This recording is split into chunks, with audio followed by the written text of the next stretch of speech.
là, on fait un état des lieux. Et donc, moi, le sujet sur lequel je suis très attaché, j'étais, donc, pour ceux qui ne me connaissent pas, j'étais maire j'ai fait 3 mandats. Donc, moi, le problème de fond qui m'inquiète, c'est le devenir politique et municipal du monde rural. On est des toutes petites communes. La question qu'on peut se poser, est-ce maintenant, en 2020, des petites communes de moins de 500 habitants, c'est encore viable? On a des problèmes de candidature. Quand on voit la commune dans laquelle j'habite, qui est 120 habitants, s'il y a une liste, donc on est toujours à 11, si on veut qu'une opposition soit respectée, il faut une liste de 11. Ça veut dire qu'il faut 20% de la population qui se mobilise pour être élu, et après, et ce qui est impossible. On sait très bien que dans le monde rural, il y a de moins en moins de candidats.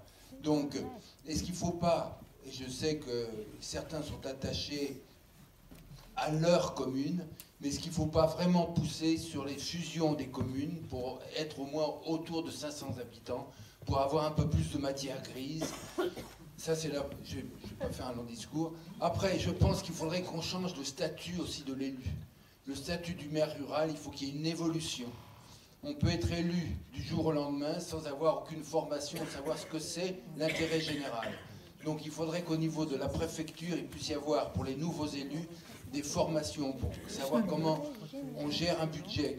Un budget municipal, c'est pas un budget familial, c'est tout à fait différent. Il y a une politique de l'emprunt qu'il faut avoir et qu'on n'a pas aussi en tant que privé.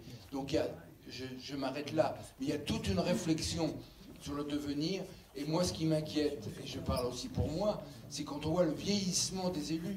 Pourquoi il y a peu de jeunes? Parce qu'on n'arrive pas à les motiver pour être élus dans nos communes. Parce qu'au niveau, les indemnités, c'est n'importe quoi. Si on demande à un jeune ou un agriculteur ou un artisan de s'investir, il ne peut pas travailler 24 heures sur 24.